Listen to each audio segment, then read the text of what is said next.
We'd like to thank our sponsor Spec for making today's episode possible. Stop waiting months or years to deploy the fraud defense tools you need to secure your applications from fraud attacks.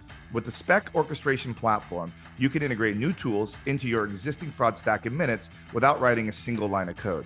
You can quickly adapt to emerging adversarial AI threats and even policy abuse. And because Spec captures all behavioral data, you can enrich the data your tools receive, improving their performance. When vendor performance, attack tactics, and user behavior changes, Spec automatically monitors, alerts, and responds to those trends before they become issues. Visit www.specprotected.com today to learn more and schedule your very own demo. Now let's get to the episode.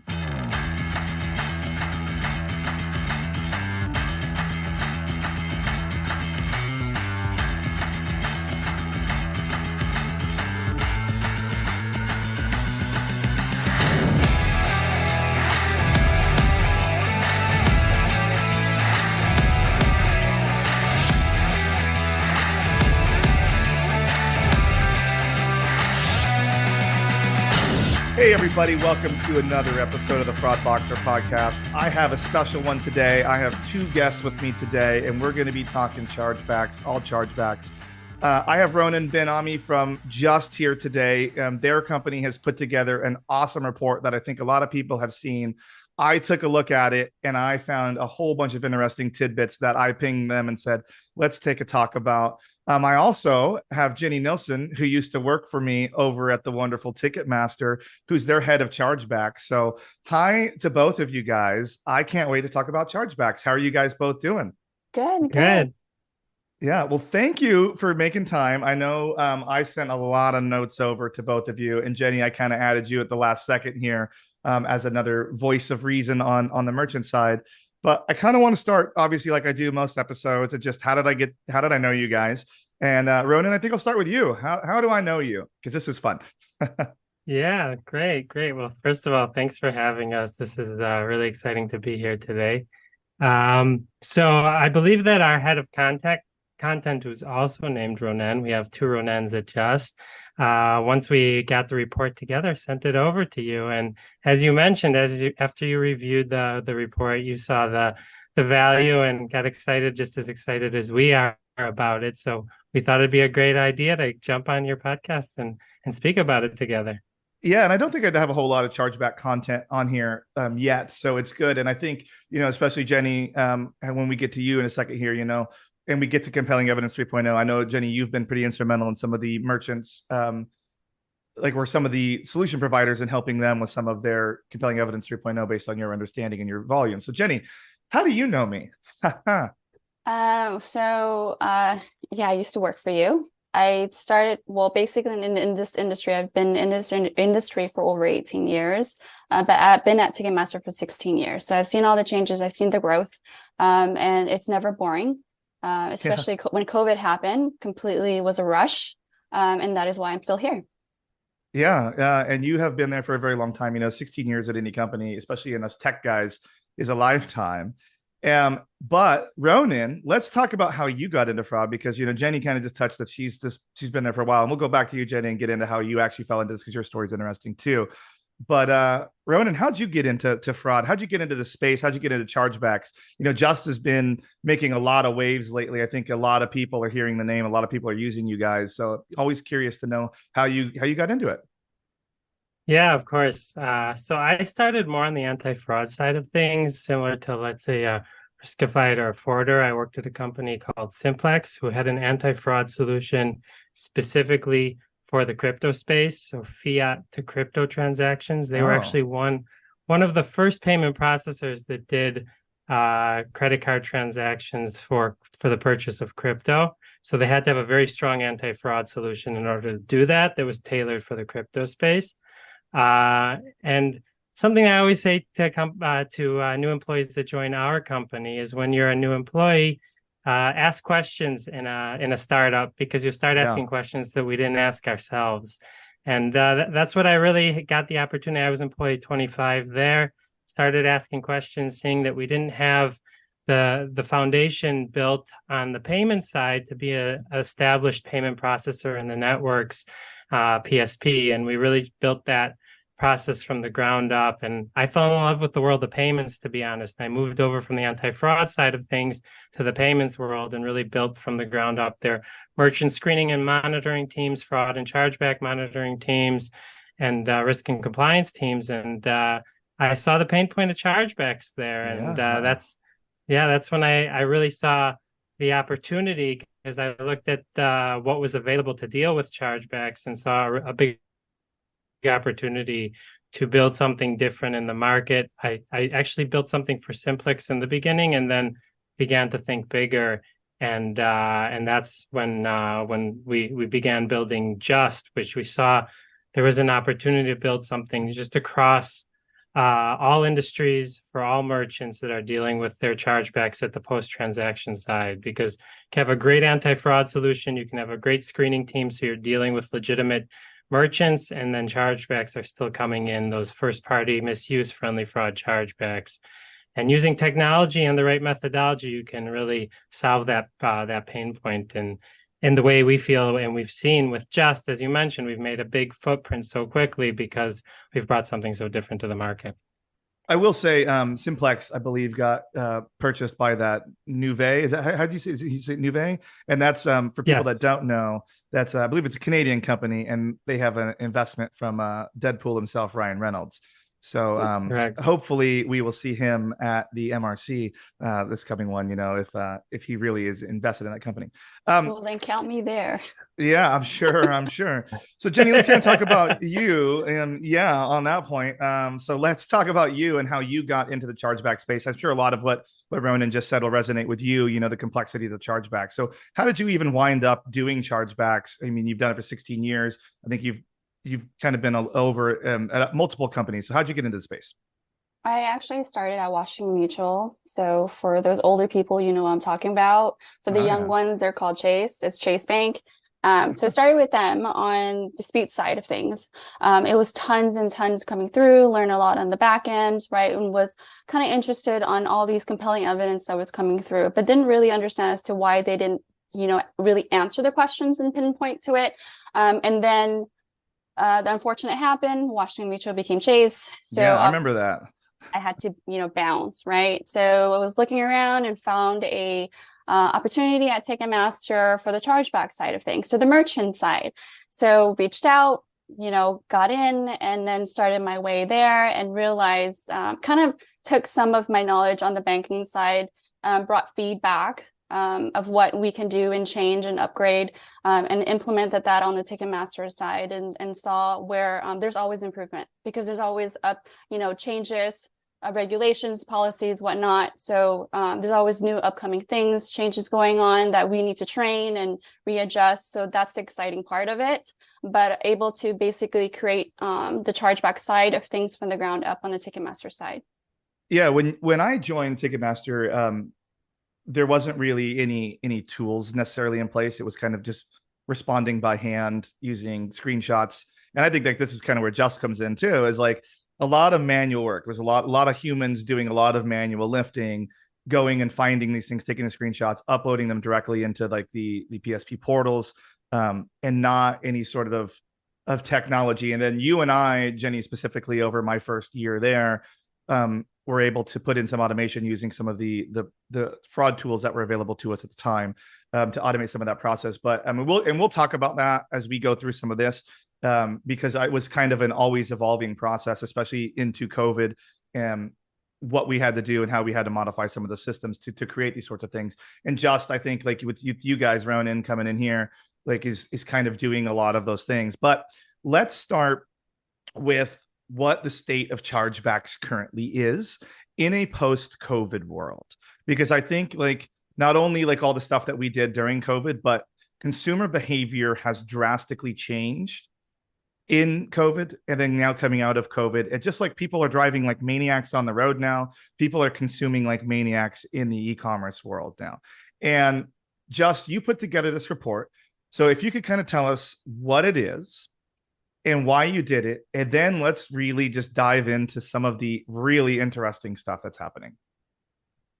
Yeah, so we really saw the opportunity to help the rest of ourselves and the rest of the ecosystem, really see what's happening with merchants today, especially the experts internally at different merchants. We really focused on merchants that have over $50 million in revenue, and see what they're saying about chargebacks internally today. Are they handling it in an efficient way? What's working? What's not working? I think it's in the end, what I really like about the report is it really gives a snapshot of what's happening internally at these companies, but also educates the rest of the market of what things we should improve on and what else is needed in the market, and where are the weak spots. Absolutely. So let's dive in right away with some of the things. Now, I made a big list before we even started prepping for this podcast here. So I made a big list of things, and Roenen was kind enough to jump in and had his flavor to some more context kind of to some of these numbers. So I'm going to start right away with my number one, which is, and this is going to blow people's mind, is in 2023, only 22% of consumers reported not filing a chargeback. That means that 78% of consumers filed at least one chargeback this year. That's crazy. And that's up from 66% in 2022. So in reality, we weren't really imagining it, everybody, when we said that chargebacks are rising. They really have gone through the roof. So, and on top of that, 29% of consumers report filing multiple, up to 3 in a year. That's crazy to me. So what do you think about that? Yeah, it's really crazy numbers. I agree with you, and I think I can even take it a step further, because we did a similar report in the UK, and the increase in the UK has even been more drastic, where it was a 32% point increase to 77% as well, a point below the US, but it was a lot lower before then. So the numbers are growing not only in the US, globally. Because, as you mentioned, COVID really affected not only the U.S., it was a global impact. And what we're really seeing is I kind of call chargebacks kind of like a gateway drug. You do your first chargeback, it's a legitimate claim, and then you realize how easy it really is to do a chargeback. And it's just easier than going to the merchant and dealing with the merchant. Many of these issues, if consumers would go to the actual merchant, they could probably solve the problem with the merchants. And most of the merchants would love if the consumers would do that. But because it's just so much easier to just click the dispute button on their portal at their bank or their credit card company, then it makes it a lot easier for them to do that. So they're doing that more. So I think there's the ease. It's become more mainstream that they're seeing how easy it is. As well as just online transactions have increased since COVID. And as you said, we're consuming more, but we're consuming more in a different way, which is just increasing in the online space. And chargebacks in general have always been higher in the online space as opposed to brick and mortar stores. Absolutely. Jenny, what did you see change coming out of that, like with how people are interacting with chargebacks now, since you have to deal with all that volume? Well, I completely agree. I mean, COVID completely changed everything. The consumers were educated not just through social media, like saying how to get a refund through the bank when company says all sales are final. And then the fact that exactly what you said, Roenen, how online banking makes it so easy and simple and convenient. All you have to do is just click, and then you file a dispute. But then I also noticed that it didn't help that some merchants not knowingly encouraged it by not just issuing the refund, but also allowing them to keep the merchandise. It completely changed the chargeback industry to another level. So after the pandemic, first-party misuse completely boomed. Chargeback was not as known as it is today. So it's an easy outlet for them. Yeah, I will say, like, I think that, I mean, Jenny, you were on calls with me with all of our processors and partners for that during that whole time, saying the barrier of entry was just too low for issuing a dispute. Like, they just can tap, they don't have to talk to anybody. And I think, like, that was one of the things I know for me personally, I did love coming out of COVID, was so much stuff did move online. Like, I can do my doctor appointment. I can do these, I can send emails. Like, more people were willing to do things online than ever before. Like, even for example, like I'm buying a house right now. I haven't had to do anything to step into an office anywhere on the planet to do anything right now. It's just signing documents online, wiring money. Like historically, like you have to go sit somewhere and do these sorts of things, but you don't have to go anywhere to do anything anymore, to buy literally anything. Cars, they can come right to you now. Like it's nuts. Like, can you charge back a car? I should find that out. Yes, That you would be can. what. Don't worry about keep your Mercedes. Don't worry about it. But So I do have a little tidbit in regards to sure. the chargeback of it. I have a family member during the pandemic called me and said, I finally realized what you did for a living. And I was like, what do you mean? And he's like, well, I called the bank, I filed a dispute, and they explained what it was, and I realized it was you. So I said, as long as not Ticketmaster chargeback, we can still be family. So obviously it wasn't. That was like such a big thing over there because we were like everybody, and we'll move on to number two in a second, but just everybody was trying to figure out what the hell was happening when COVID started, and nobody had any patience to wait to figure out what was happening. So people were just jumping the gun. So some people, granted, would try, because it was the old days, would try and call the merchant and be like, what's happening? What's going on with my concert? And we would say, well, we don't know. We're trying to figure it out. We're trying to work with the government to figure it out. We kind of have bound by local government standards there. And then they would just jump the gun and call their bank. And then they realized they could just do that forever. Yeah. So now everybody Crazy. just does it. Yeah. And Jordan, So in regards to your question, and Jenny already approved it, but I mean, we have merchants with chargebacks, one chargeback worth $60,000-$70,000, and to recover that one chargeback is so important to them. yeah, So yeah, 100%. So like the Ticketmaster, some of the like Super Bowl is kind of a weird event specifically to do it, but because a lot of the inventory is pre-sold to like partners and of the thing, like their packages that are already done by the whole venue. So inventory doesn't go a lot to Ticketmaster, but those things are 60, 70, 100, $120,000. And those are usually ones that I would be like, I personally would like a hand in fighting these sorts of things. You see it on boxing matches, like especially for like Mayweather fights and stuff. The value of these tickets are really, really high. So the responses have to be perfect. And like there is a lot of automation. Like, I think a lot of us always, especially in this space, especially in the volume, like high volume merchants like Ticketmaster, they want to automate as much as possible because, there's thousands of these things coming in a day, a month.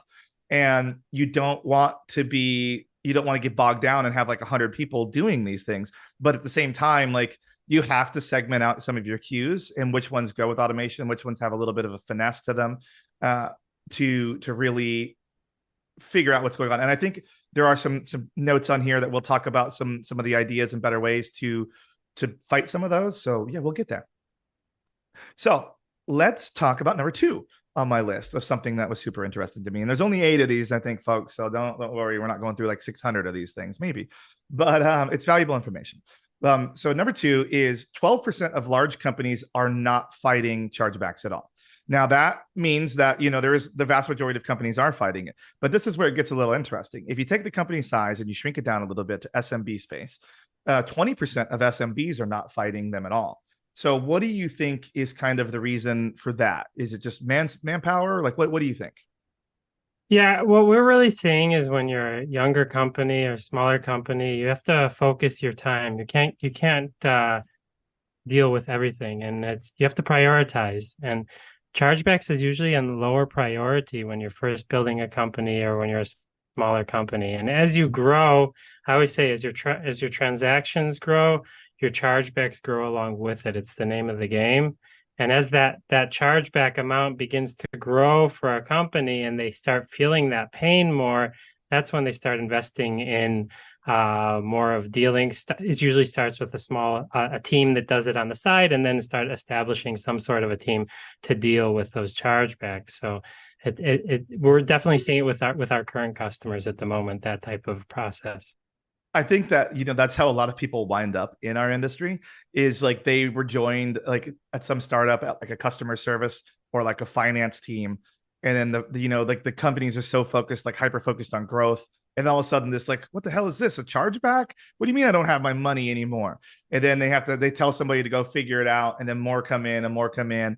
And then that's just kind of how I feel like so many people just like wind up in fraud and chargebacks is like they didn't know it existed, and then it became a thing, and then they get so focused on winning and beating these people at their own game that they get like that's how you really get passionate about it. So Jenny, do you have anything you want to say about that one? I think it's a combo of education and resources, but I would also have to like to add the average dispute amount as well. And what I mean by that is that I've seen where their average chargeback amount is under $10. So therefore, what's the point of stretching out the chargeback time frame? Just accept it, flag their account accordingly, move on. Like perhaps plug a chargeback platform to the monitor or hire 1 or 2 headcounts and be done with it until it hits the fan. Once they notice that they're bleeding losses, then that's when they take action to strategize. Yeah, I think like, especially hyper growth companies, it's a good point, is like if their margin is high, like super high, like they don't care if some of it's walking out the door because they're still making like big returns on it. And then they get the notice from Visa, you're in the early warning, or you're in the overage program, the excessive monitoring program. But at the same time, I think as businesses grow too, and like more people come in, like more BI focused people, data starts to get a little more granular on what you're looking at, but instead of just looking at sales versus returns, then you're looking at sales versus returns versus refunds versus chargebacks. And then you look at chargebacks versus like non-fraud versus fraud. Like as you get bigger, you get more interested in the data, and you have more people that are interested in the data. Especially as growth slows, you try and figure out where you can eke out those extra couple of bucks, each time. So, okay, number 3, moving right along here, everybody. So this is, I think, some interesting stuff too. I think this will kind of baseline some people on like how they're doing on chargebacks. So 47% of large companies report that their win rate is above 51%, which I think is fantastic. Smaller companies, only 25% say that their win rate is at that same level. So it seems like bigger companies are pretty good at winning stuff. What do you think, Roenen? Yeah, I think that really relates to the last question, where I think we're seeing with the smaller companies is many times it's usually an additional task for a team internally. It could be their customer support team, it could be their finance team, it could be their anti-fraud team, that also on the side are dealing with their chargebacks and trying to build some evidence. Where with larger companies, what we're seeing there is that they usually have established teams. They've invested more in the research, understanding the rules of the card schemes better, and doing some trial and error, trying to see what works better in different scenarios. Over time, you become better. The more chargebacks you deal with, your team should become better at doing it over time. Excellent segue into Jenny. I've watched you move the needle on your win rate. What Roenen just said probably resonates with you. Can you just take it from there? My opinion, you have to have a multi-layer approach. There are millions of dollars on the line so you need to be creative. Enable rule-based decisions, automation, actual human beings touching cases, adding alerts, but also reevaluating the losses as well. Like, how can you recoup some of those cases you lost? Are there some disputes that you still can push back? What are the trends that you're seeing? You have an actual dedicated team to streamline the process in a larger company versus a smaller one. So, I mean, some of the stuff, we kind of, like, you were able to move the needle. Like, can you give me like your top 1 or 2 things that you've done that's been impactful for you to increase your win rate as a large company? Centralize all your chargeback for sure. And multi-layer, that's another thing. That's a huge thing, right? It's not one size fit all. You need to be able to shift and adjust, automate where you can, right? Because there's no reason for us to touch those, and have human touch where they can as well. But not only that, but also reach out to your partners, which I believe that's going to be part of your other points as well. Yeah, I think we'll get there. And if I somehow forget to do that, I'll tell everybody, because it came up on a call I was on earlier today about working with your payment partners. Yeah, so it's important to work with their payment processors, but again, it's not one size fit all. It's multi-layers, it's adding alerts, it's a lot of other touch points. But every single process down the line, if you can go ahead and adjust and fix and add and remove, please do, because that will basically help you prevent and lower your losses. Jenny, I really liked what you said about centralizing all your chargebacks in one place, because what we're really seeing with merchants that work with multiple payment processors is that each payment processor shows the chargeback information in a different way. For example, what the status of the case is, how much time you have to respond to a case, or even if you can go all the way to arbitration or not. Some payment processors allow merchants to do that and others don't. And each situation is different in how you can actually do that. So being able to centralize all your payment processors in one place in order to organize handling all those cases in an efficient way based on the timelines and knowing if you won or lost a case and if you can continue fighting or not is super important to be able to build a strong, efficient solution. That's a really good point too, especially around like the dates. I think I remember a time when Jenny and I were trying to figure out why a newer payment processor we had brought on, why we kept getting these losses. And it was because the dates that they were giving us to respond was extremely narrow compared to what the actual regulations are, because they said that they needed time to turn it around on their side. And we kind of said, not really our problem, kind of your problem if you want to be a payment processor. But it was really what we ended up doing was putting a process in that like we shortened the window ourselves internally in order to make sure that we were well within their guidelines, because we didn't trust that particular PSP to turn those around in a reasonable manner. So excellent point, both of you. Yes, centralization. I think that's where, as people move to a more multi-acquiring scenario where, like, especially if you're cross-border, you might have payment processors in the UK versus payment processors in LATAM versus what you have in North America or even Canada, and one team to rule them all. You need to find a way to put them all in. Like, granted, you could have people log into each one of those, but like they might forget the rules of one versus the other. It's better if you could just pull everything in and automate a lot of it. I'm sure that's what you guys do at Justt, though, isn't it? Exactly. It's something a lot of merchants say that's part of our special sauce at Justt, that we're able to bring it all under one roof, and for them to be able to see the statuses in an easy fashion and what's happening with each one of their chargebacks. But Super interesting. I have to add reporting as well, right? Because if you don't centralize point. everything, it is very difficult to grab the accurate data behind that. So I spent many years not pulling different reports in different processors, and now centralizing everything. It's a lot simpler. It's more accurate. It's less time consuming. Yeah, because everybody has different terminology on what they mean on different things. So it is nice when people map it to be the right thing. So let's move on to number 4, shall we? This is where we start to get a little more interesting here. And I think that this is going to be no surprise to a lot of people. It's coming out of the pandemic. So slightly below half of departments handling chargebacks estimate that 20% of their total chargebacks are friendly fraud, first party, as some people call it. So that means that 20% of everything that's coming in those fraud queues is real consumers abusing the process. And a quarter of companies say it's higher than 41%. Now that last out, a quarter of companies say it's higher than 41%. So almost half of their disputes are fake fraud. That's bonkers. So Roenen, could you elaborate on that for me, please? Yeah, those are really high numbers in regards to friendly fraud. And it really shows, as we've said, in regards to COVID, there's been an increase in friendly fraud or first-party misuse. But what really interests me here is you mentioned it a second ago, Jordan, around terminology. And I feel like there is a lot of challenges in terminology in the industry.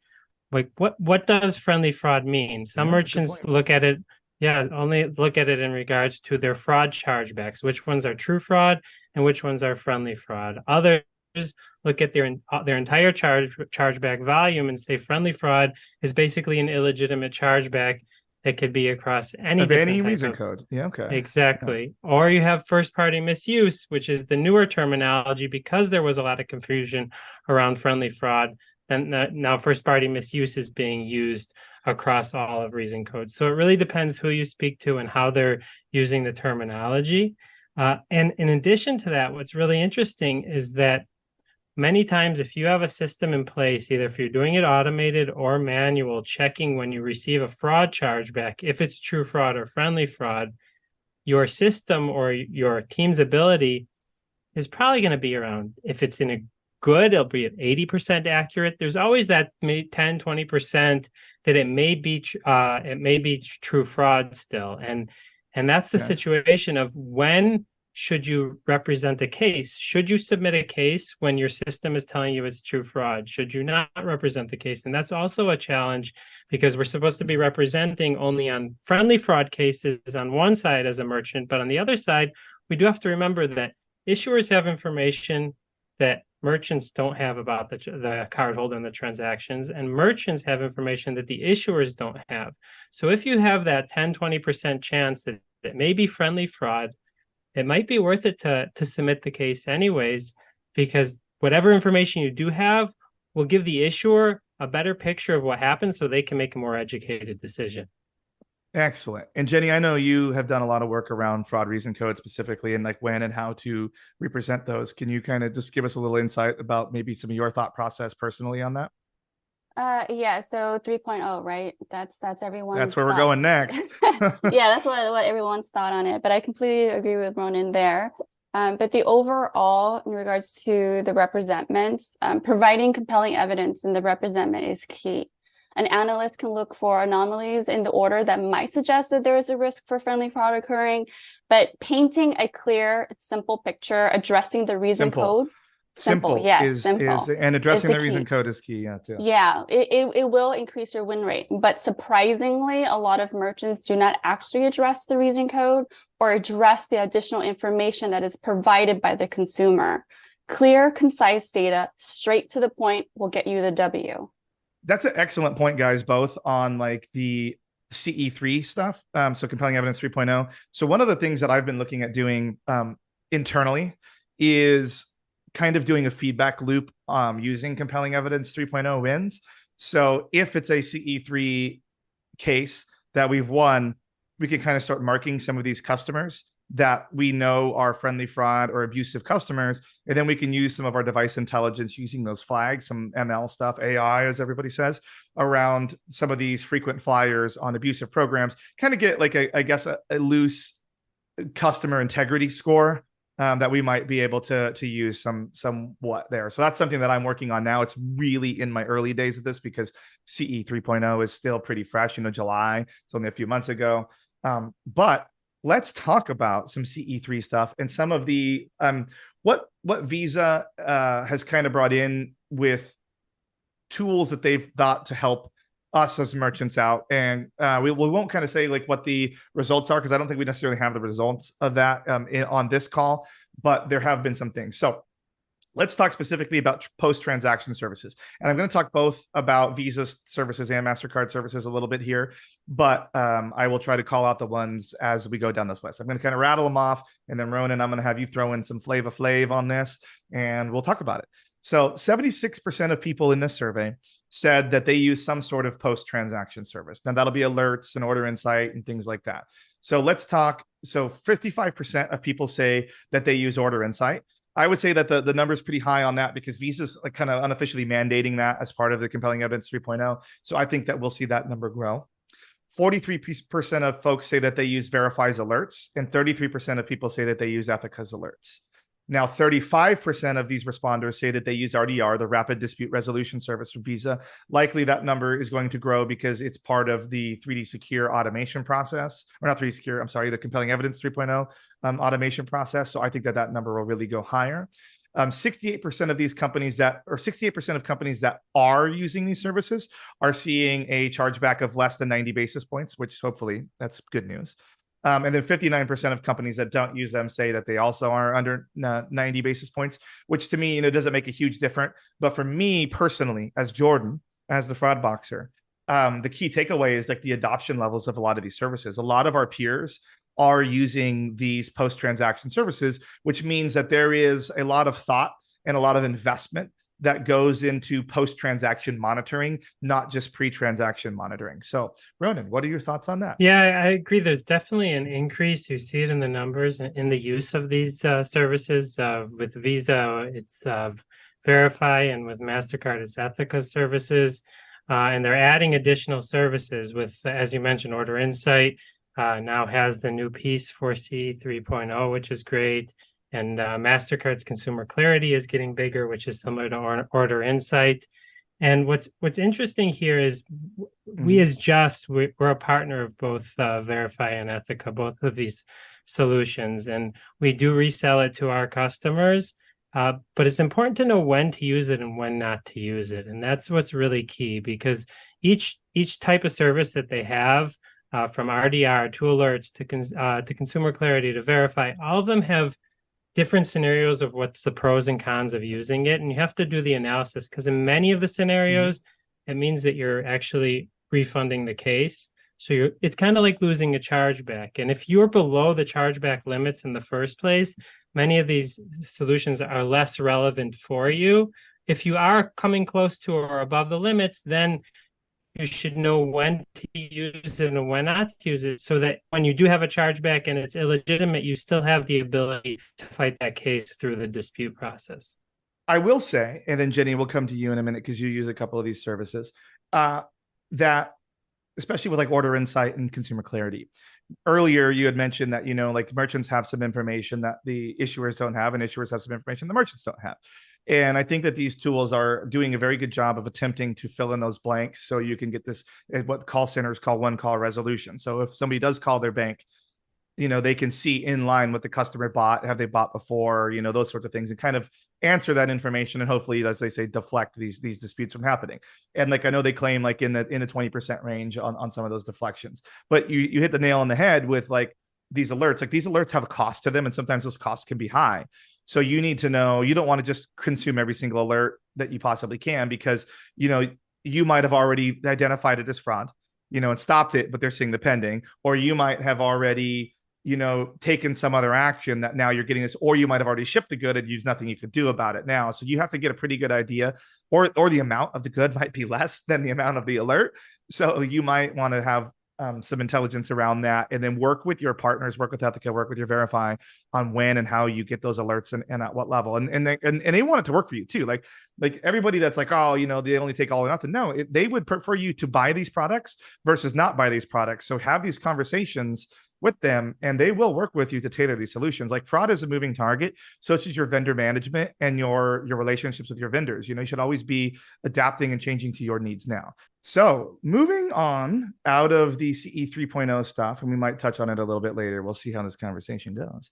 But let's talk about some of the facts that were gleaned from this survey about chargeback teams and their place in organizations. So according to this report, 74% of teams feel highly valued by leadership. Now, I think that this is something that, like Jenny, especially when you and I were working on this at Ticketmaster, it was the same type of thing. Is like, how do you get the resources you need from leadership if they don't even know you technically even exist, or if they are really aware you exist and they're mad at you? How do you balance that? So 78% of teams feel highly valued by leadership, which is a great number. I think that's excellent. That means that the vast majority of companies have leadership that looks favorably on their chargeback teams, which is excellent, because usually it's seen as a loss, like you're paying money to recover revenue. So the fact that perception has changed is great. So like I said, I've seen it firsthand, where we went from unknown by the C-level to having literally daily meetings by the C-level to talk about what's going on. So Roenen, what have you seen? What do you think that this means? I really think it's showing that there's more of a focus around the world of disputes and chargebacks by management. They're seeing the importance of dealing with this properly.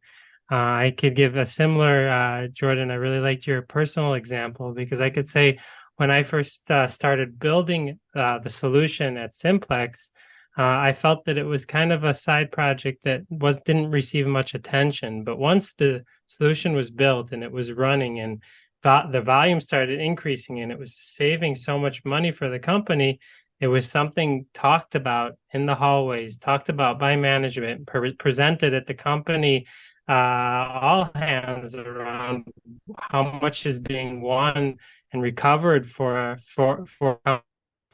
these partners through the solutions. So it really gained attention over time as it became more of an issue. Exactly. Jenny, do you have anything you can add on that about how it's changed and how leadership cares? I would just have to put it out there. I love my leadership team. They're very supportive.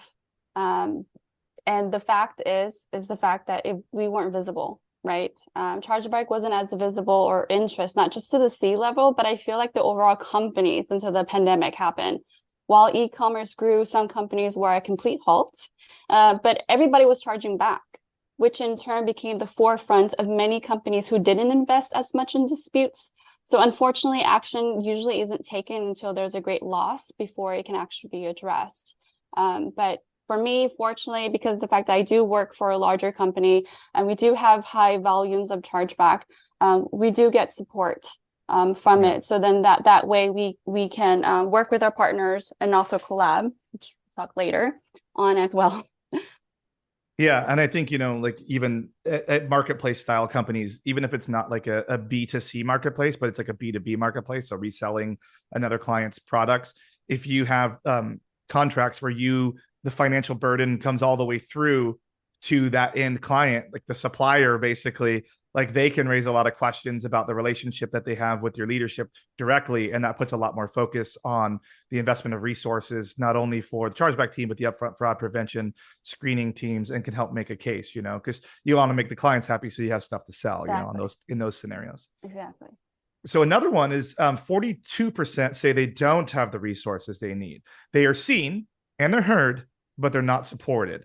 I think that, like, for me, I've historically have seen that in like lack of prioritization from like engineering resources, even support money, like obviously adding headcount, things like that. But for the most part, like I think every project manager has their product that they're working on is the most important one in the world, no matter if it is or isn't. So if I try to add some tickets or add something to the queue, because no one's ever heard of fraud or no one's ever heard of chargebacks, it's not sexy, like creating a new checkout flow or something like that. It might get deprioritized, which then will cost the company money when they don't really realize it. So like I try to attach dollars if I can to say like my project is worth X. That could be challenging for people to get to those things, but if you can, it might help plead your case. But at the same time, your project, like their project, might be worth 50 million. So who knows?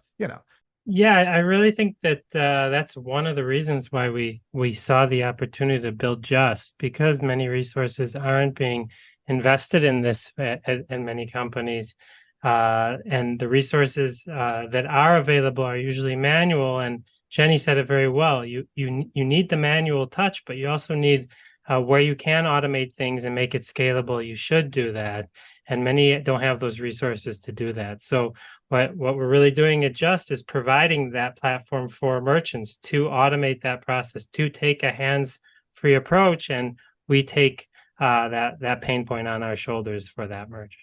Yeah, because 52% of the people that you surveyed did say that they lack the manpower. And in addition to that, 48% of the people that said it's budget related why they don't have the manpower. And I would say that that's fair. That resonates with me deeply. Like every year, actually, I'm wrapping up budget season right now for 2024. And I think I did pretty good, but I was very honest and I asked for what I need to ask for. I try to put words around that. So yeah. So how and I think that's what really comes down to is like when I'm doing my budget, it's how do I ask for more money to recover money that should have already been ours to begin with. So any thoughts there from both of you? Yeah, I'll jump in. I mean, it's hard to ask for the resources if you can't prove that what the dollars that you're going to bring back, and to invest in a team that is not guaranteed to bring the funds back to the company. And especially there's going to be a period of education until that team is actually going to be ramped up and be able to recover those funds. It's a risk that a company will need to take, and many companies are not willing to take that risk. Yeah. So either ramp it up very slowly and see that your results are being successful, or that's why when working with Justt, what we do is many times merchants will start with a success-based fee, meaning they don't pay Justt unless we actually recover the funds. So there is no ramp up or risk. Oh. Only when the solution works do they actually have to pay something. And then Jenny, I know you have experience, especially even when I was there, ramping up teams, ramping them down, doing the training. Can you add anything about that? Oh my gosh, the training. Yeah, Especially budget related. That's another episode. But let me just tell you in regards to, and Jordan, you don't know this person, but I did have a person come and tell me, because I brought it up in their budget, and they said, "Well, I don't want chargebacks. Can you just tell them we don't want it, or if you can put it on hold for us because it's not in our budget?" And I'm like, you know what? If I can do that for you, I would be vacationing forever. Right. So it's just the fact that it's educating them. They have no idea. Right. And especially how do you justify, right, when it's money going out?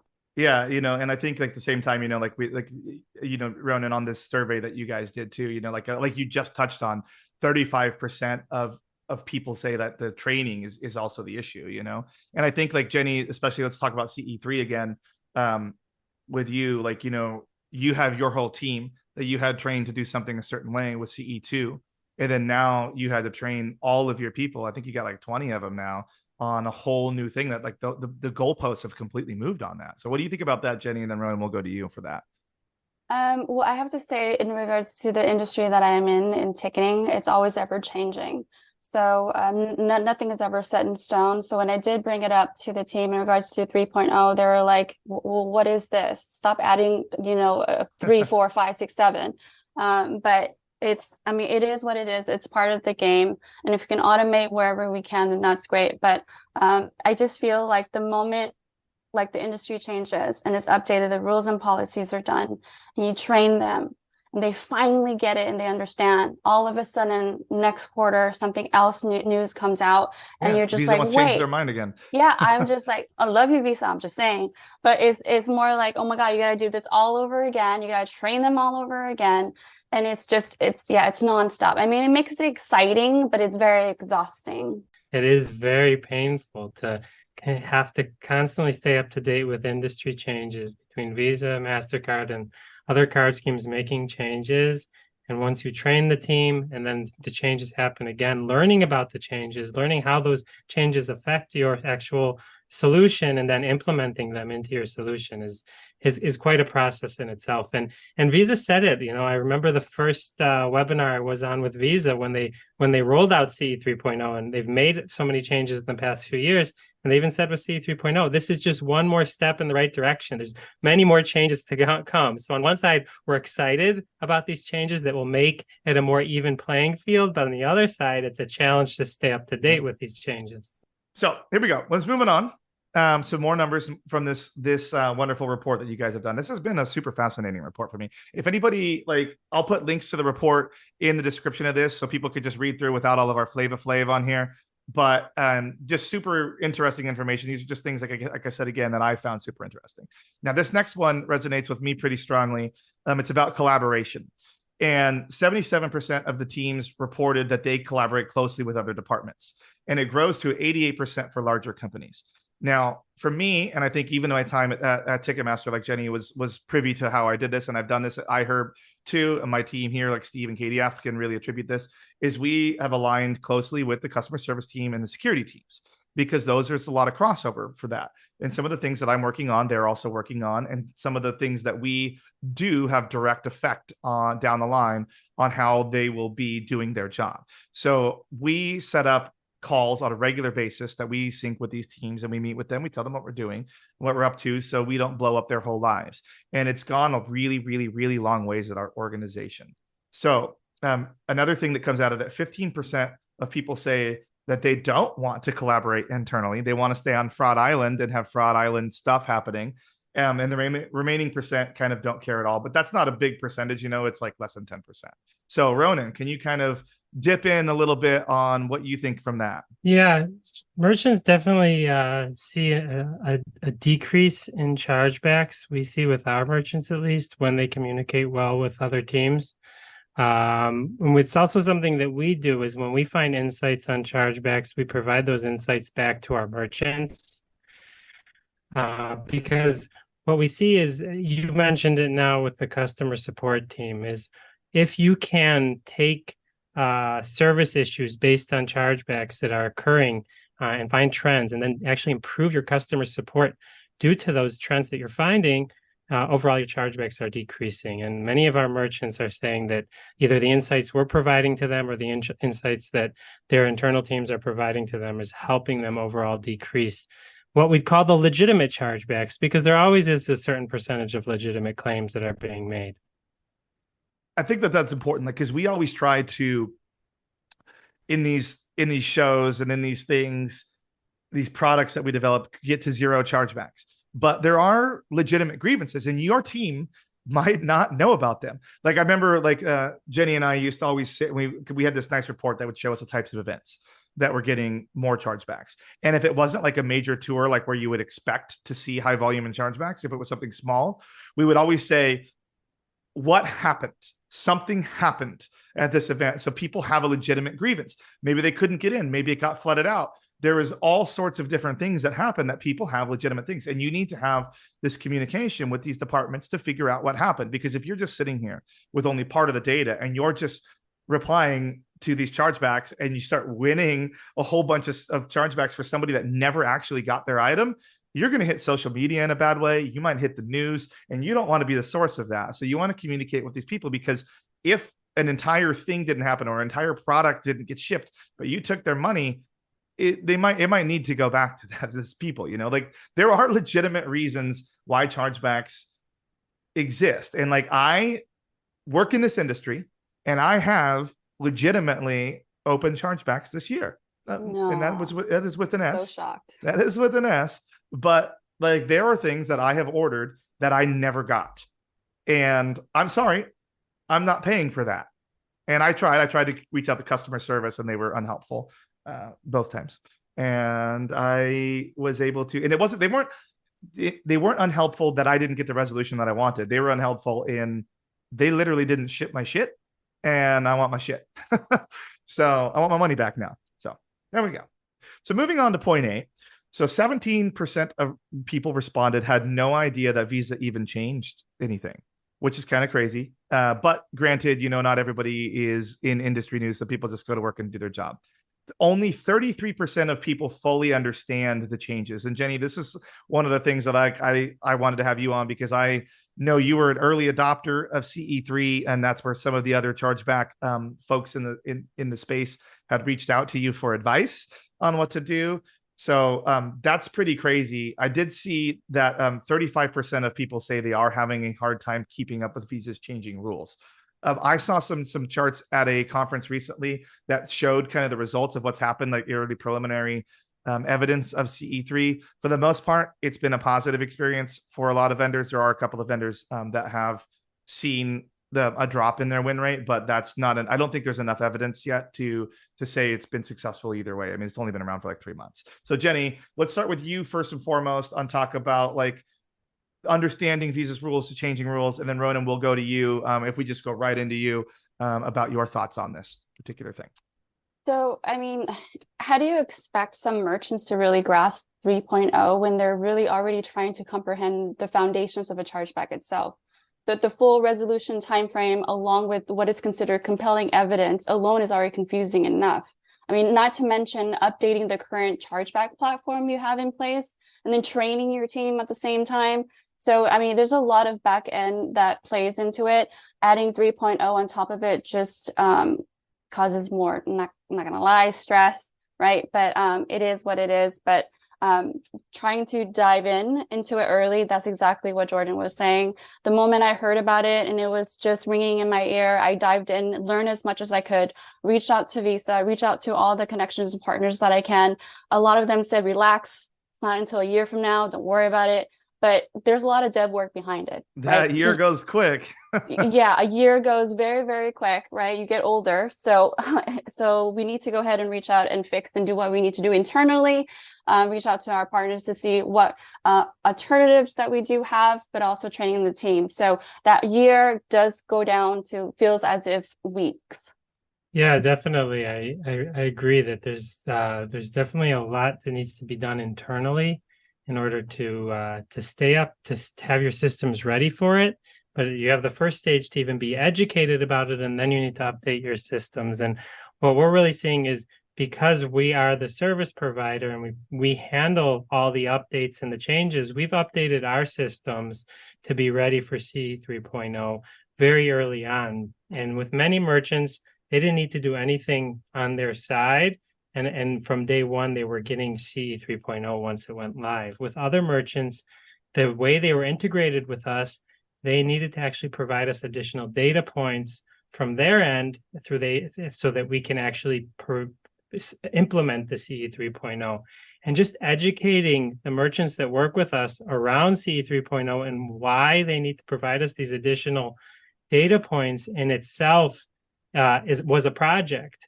And to have them learn, why should I provide you with another data point? Because the system's already running, it's working well, we already have a good success rate. Why should we provide something else? And there wasn't a lot of knowledge around that.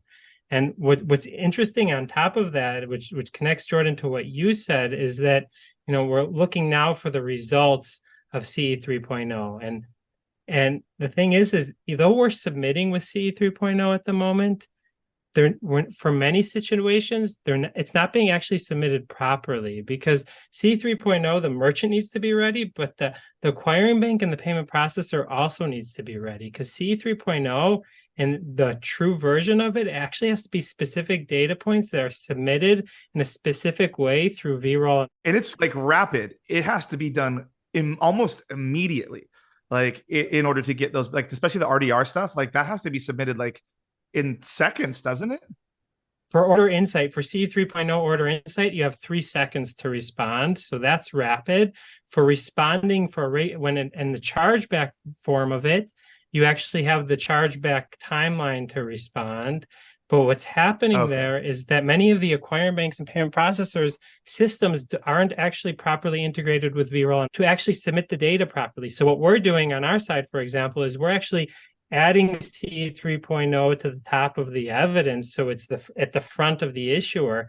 But we're getting results but we're working with the acquiring banks and payment processors, so we could go to that next stage, waiting for their systems to be ready so it can be submitted directly through VROL, those specific data points. It used to be there's drop downs that they have to do, and there's only so many things that you can select inside those drop downs. And specific data that they need to select, and you can even integrate with the API. Yeah, so I think that one of the things that's like beneficial for you guys is like you're a newer platform that was built more with these sorts of things in mind. I think so many of us are like trying to work with these like super legacy platforms to do some sort of level of automation.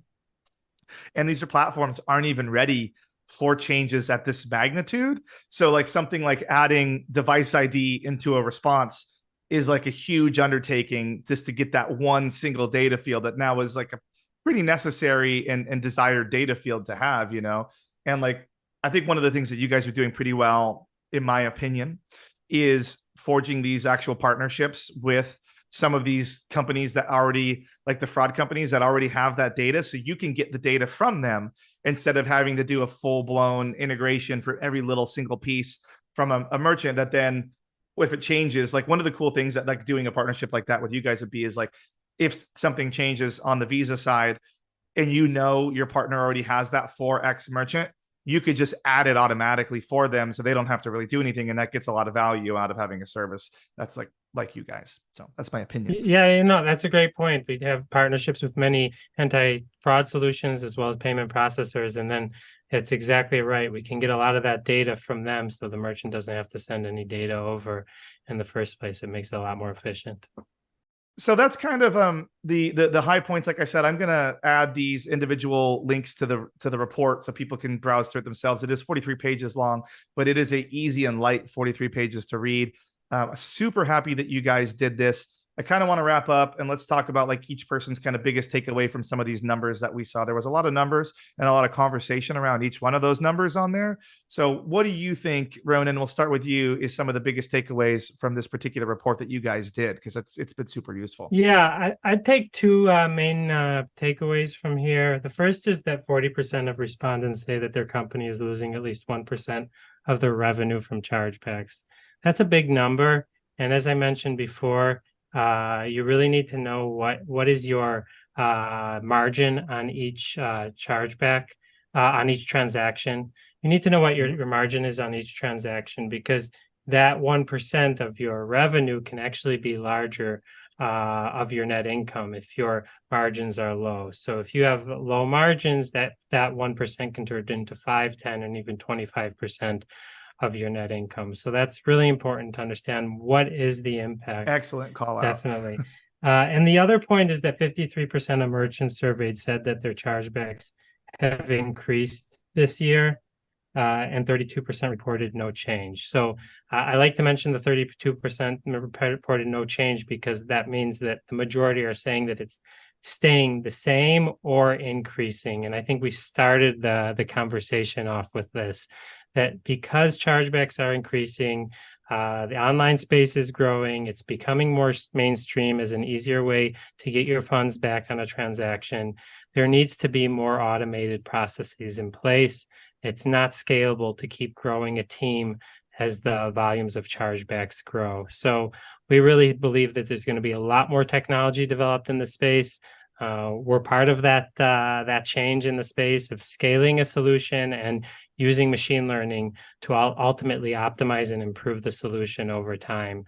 We always say that what the anti-fraud solutions did in the pre-transaction anti-fraud space, to use machine learning to provide a better solution to detect fraud, that's what Justt is doing on the post-transaction side. We're not only taking the pain point of chargebacks onto our shoulders, scaling it with technology, but we're tailoring it and optimizing it using machine learning, which is really exciting to see the results that it brings for our merchants over time.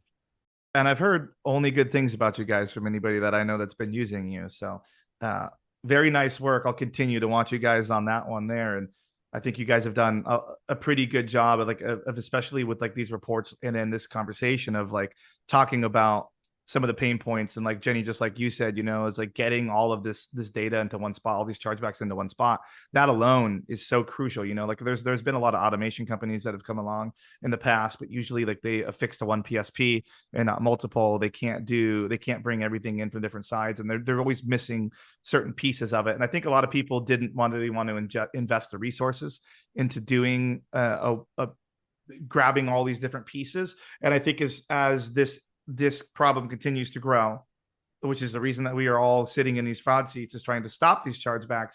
But the focus, like I think you said exactly right, is it needs to be on post-transaction just as much as it used to be on pre-transaction. So very nice. Jenny, do you have anything to add that you want to take away from this particular conversation here?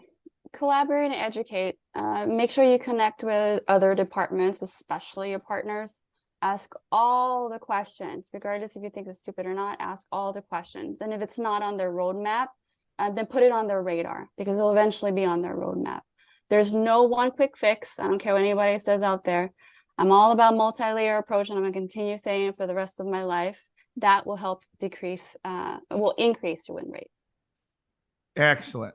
Well, Justt, Roenen, thank you very much for coming on here. Jenny, thank you very much for dealing with me again. It's been a while. You owe me. I will put all the links to both of your guys' profiles in the description of this. And Roenen, I will put your company, all of that in there. I think for people that are listening to this and they are really starting to think, like, if any of these things resonate, like the manpower piece, not getting budget, all those things, I think it's worth having a quick conversation with Justt just to give the state of the state on where you are in your chargebacks and who your partners are, to see if there might be something that they could possibly help you, you know, as your volumes are probably increasing and you're probably drowning. I think it's a great product. I think a lot of the partnerships that they're forging are great partnerships. I think that we're only going to hear their name more and more and more, and you're probably going to be wanting to use them more and more and more. So don't get FOMO, just make the phone call. How about that, guys? Amazing. Love it. Well, Thank you both for being on here. Yeah. Thanks for having us. Yeah. Thanks for being on here. And everybody, we'll see you in 2 weeks.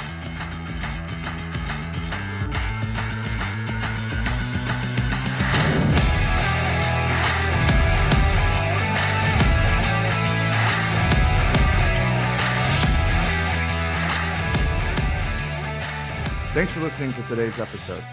I really hope you enjoyed it. Don't forget to visit our incredible friends and sponsor, Spec. Get your holiday team ready with full visibility into the customer journey all season long using their patented no-code orchestration platform and be ready for whatever comes your way with the ability to collect data, call third-party APIs, build logic and workflows, all with the ability to take action anywhere in the entire customer journey. Visit www.specprotected.com to schedule your demo and learn more. Thank you.